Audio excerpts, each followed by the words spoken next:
नमस्ते बच्चों, आपका कक्षा में स्वागत है। आज हम हमारे पाठ्य पुस्तक से संचयन भाग 1 से दिए जल उठे यह पाठ पढ़ेंगे। इस पाठ में हमें बताया गया है कि यहाँ इस पाठ के जो पाठ में लेखक ने गांधी जी के द्वारा नमक कानून तोड़ने की यात्रा के पूर्व की तैयारी का वर्णन इस पाठ में किया है। इस पाठ में लेखक हमें बताना चाहते हैं कि गांधी जी के अलावा भी कई नेता थे जिन्होंने दांडी कूच यानी जो नमक तोड़ आंदोलन था उसको दांडी यात्रा भी कहते हैं, तो उस दांडी कूच में योगदान दिया था।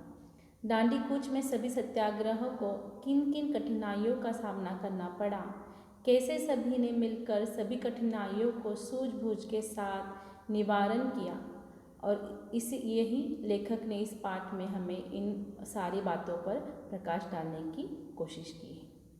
तो आइए देखेंगे इस पाठ में क्या दिया गया है। रास के बूढ़े बरगद ने वह दृश्य देखा था। दांडी कूच की तैयारी के सिलसिले में वल्लभ भाई पटेल 7 मार्च को रास पहुँचे थे। उन्हें वहाँ भाषण नहीं देना था, लेकिन पटेल ने लोगों के आग्रह पर 2 शब्द कहना स्वीकार कर लिया। उन्होंने कहा, भाइयों और बहनों, क्या आप सत्याग्रह के लिए तैयार हैं? इसी बीच मैजिस्ट्री ने निषेधाज्ञा लागू कर दी और पटेल को गिरफ्तार कर लिया। यह गिरफ्तारी स्थानीय कलेक्टर शिलीट के आदेश पर हुई, जिसे पटेल ने पिछले आंदोलन के समय अहमदाबाद से भगा दिया था। अब शब्दार्थ देखेंगे हम लोग। आग्रह यानी प्रार्थना, विनती। मैजिस्ट्रेट यानी फौजदारी और अदालत का जो अफसर होता है वो। निषेधाज्ञा यानी निषेध संबंधित आज्ञा, मनाही का आदेश। अब यहाँ लेखक कहता है कि रास के पास एक बूढ़े बरगद का पेड़ था जिससे दांडी कूच की तैयारी का पूरा दृश्य देखा था। और दांडी कूच के बारे में बताता हुआ लेखक कहता है कि दांडी कूच की तैयारी के सिलसिले में वल्लभ भाई पटेल 7 मार्च को रास आए थे। रास यानी वहाँ का गांव होगा।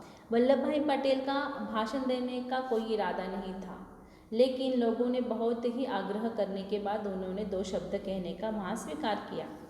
वल्लभ भाई पटेल ने लोगों को पूछा कि क्या वे सभी सत्याग्रह के लिए तैयार हैं।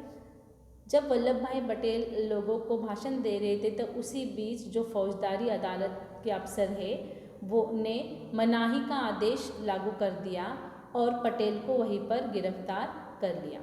तो कहने का तात्पर्य है कि फौजदारी अदालत के अफसर ने दांडी कूच करने के लिए मनाही का आदेश लागू कर दिया था।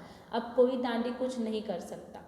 अगर कोई इस आदेश का पालन करने से मना करता है तो उसे गिरफ्तार कर दिया जाएगा। तो इसीलिए वल्लभ भाई पटेल इस दांडी कूच का नेतृत्व कर रहे थे, इसी कारण उन्हें गिरफ्तार कर दिया था।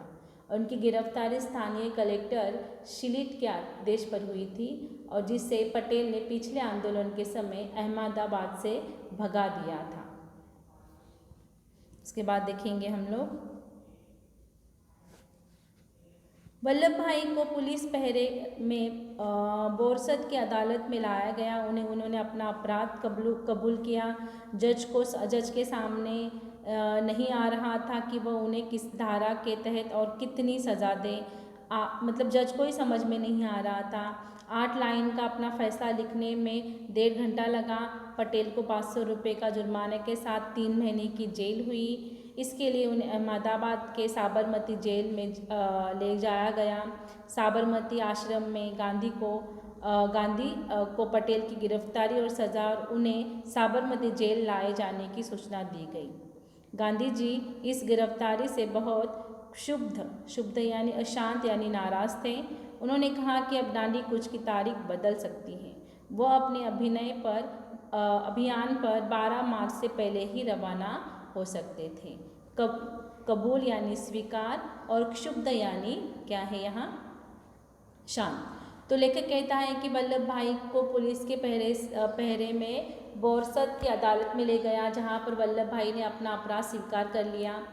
और फिर वल्लभ भाई ने स्वीकार करने के बाद उनको ये आदेश दिया कि उनको जेल में रखा जाएगा। फिर उसके बाद वहाँ जज को ही समझ में नहीं आ रहा था कि किस धारा या जिसे कानून की धारा होती है ना, कि इस धारा की वजह से उसको ये सज़ा मिली, तो जज को ही समझ में नहीं आ रहा था कि इसको किस धारा के आधार पर सज़ा दें।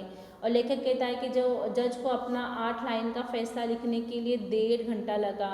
जज फैसले के अनुसार पटेल को 500 रुपये का जुर्माने के साथ 3 महीने की जेल हुई। तो इसके लिए उन्हें अहमदाबाद की साबरमती जेल में रखा गया।